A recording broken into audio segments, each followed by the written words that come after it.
Welcome to New Realities. My name's Alan Steinfeld. Today I'm talking to Reza Aslan, whose new book is How to Win the Cosmic War.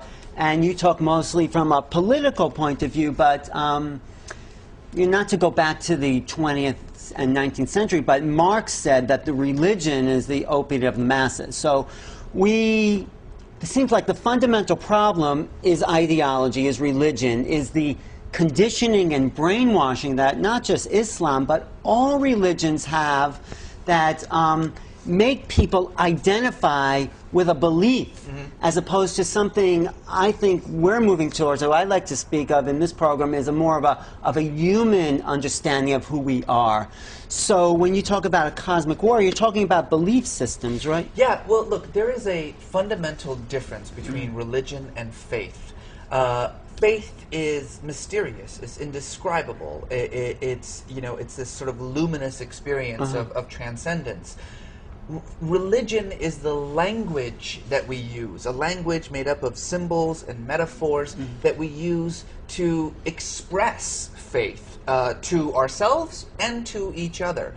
So in that regard, religion is valuable. It's important because, essentially we are talking about inexpressible issues, and so we do need that language. Do we need that, those symbologies because it also has a negative side. It conditions people to think along a certain way, so then people identify with the symbols and not the faith. Well, that's exactly the danger, is that when the language itself becomes more important than what the language is describing. Exactly. Thank you. And that's a really common thing, but in a sense, it's also inevitable, because the problem is that human beings have this sort of innate internal desire for identity formation, and religion provides, in many ways, the simplest form of identity.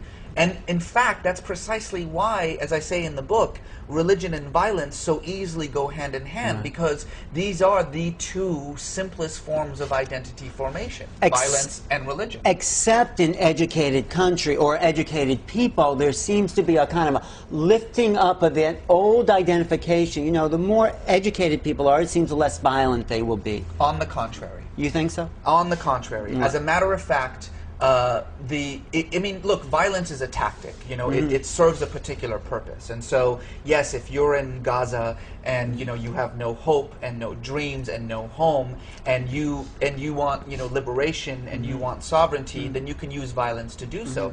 But for instance, the jihadist movement that I describe in this book is made up almost solely of very well educated. We're talking engineers, doctors, lawyers, middle class, fairly well integrated people who are striving for global transformation, and who do believe that the way to sort of create this utopian world order is through violence. Through violence and the bringing of Islam to the world, the kind of world-dominant Islam. And you're opposed to that. Of course. Because you're educated. That's my point. Why are you opposed to this? Because I'm opposed to it because I'm not an ideologue. And I think that what we're talking about here is really ideology. The truth of the matter is there are two quotes by two very sort of influential people in my life that I sort of focus on.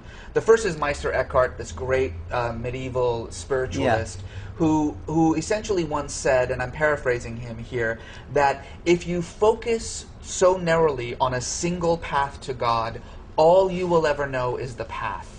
And not the God. And that's important. But the second quote is by a religious comparativist, the great Houston Smith, who once said that if you want water, you dig 1 6-foot well. You don't dig 6 1-foot wells. And in a sense, religion can be that 6-foot well. Because it is true that religion in and of itself, can be misused for all kinds of ideological purposes, political purposes, that's true.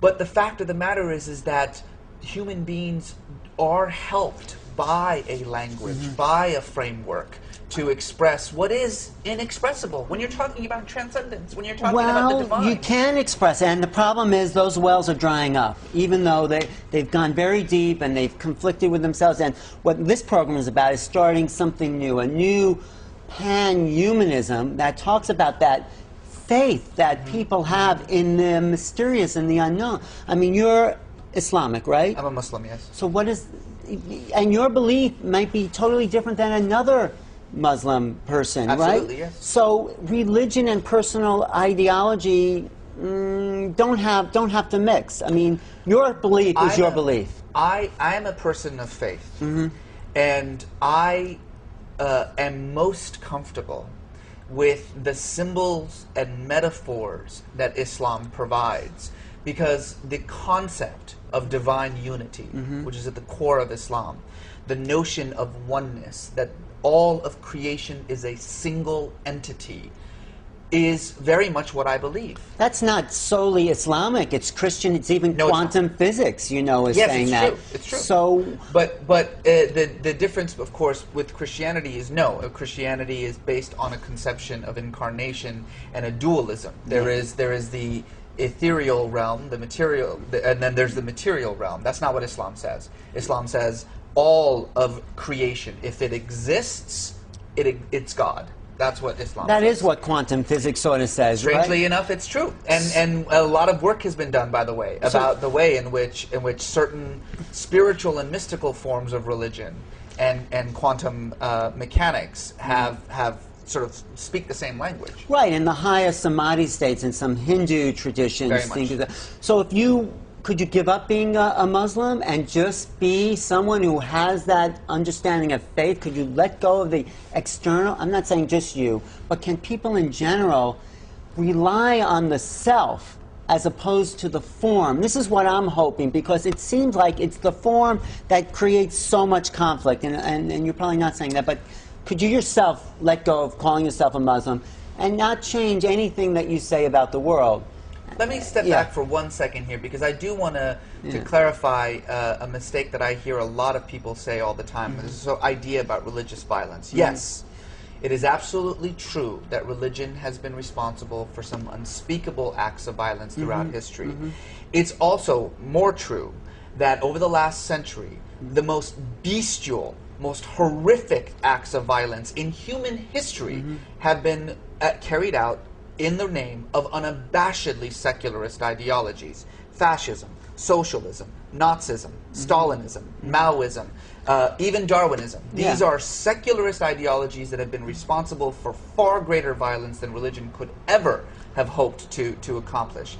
And what that means is that you cannot blame sort of the ideology for the acts of violence carried out in that ideology. If you want to blame religion for acts of violence in religion's name, then you better be ready to blame nationalism for fascism. You better be ready to blame socialism for Nazism. So then what creates people's fanaticism about ideologies that creates the violence? I wish I could be more positive about this, but it is the human condition. We are violent people, and we need categorization. We need identity formation. I don't think we are essential. I think, yes, we have a violent side, but going back to this idea of education and love, in a way, love and compassion within the family, creating a different family structures, you know, lifting people up from poverty. Yes, it's poverty. It's all those people you're talking about in Palestine, in the West Bank and in Gaza, that are creating hatred towards the Israelis because they don't have anything except that. That's where they're identifying with. So yes, Israel is creating those kind of anti-Israeli sentiments just by their very action. True, but in the United States, you have 50% of the population that self-identifies as evangelical fundamentalist. That's unfortunate. That's 150 million people, and that 150 million people are not poor, are not suffering, are not oppressed, are not marginalized, and yet poll after poll has shown that support for war, support particularly for these kinds of cosmic conflicts that I'm referring to, are overwhelmingly, the majority of these evangelicals support these kinds of conflicts. So I don't know if it's just socioeconomic issues that account for violence. I truly believe that there is something in the human nature, and when I say that human beings are violent, what I mean to say, to be a little bit more complex and nuanced than that, is that the need for identity formation, it compels people to identify either nationalistically, because there's a nice, easy to understand identity. Right. Religiously, which is also very easy. We all believe the same thing. We all pray the same way. Therefore, we're one community. Right. But by far, ideologically, they identify. Yes. absolutely. Yeah. But by far, the simplest form of identity formation is violence, because you always know who's you and who's them. This is Rene Girard, The Violence and the Sacred. Girard, I know, and That's he was precisely great at right. that. But I think we are evolving, and I think I think we are too. I think we are too, no question. And so I am hopeful that with a sort of generosity, and let's say love is such a kind of played out word, but in some level of compassion that seems like we can have through the internet, through whatever, that we can uplift these isolated ideologies and see myself over there. Because in Marshall Rosenberg, Nonviolent Communication, when you see this other as yourself, you can't do violence to them. But it's only when you demonize the other that you can create violence. So if we have enough, that's why I go back to education, if we have enough understanding that you're like me, of the other, that you're like me, that you feel the same things I do, we can somehow stop the world violence and the cosmic wars, because they aren't going to be solved.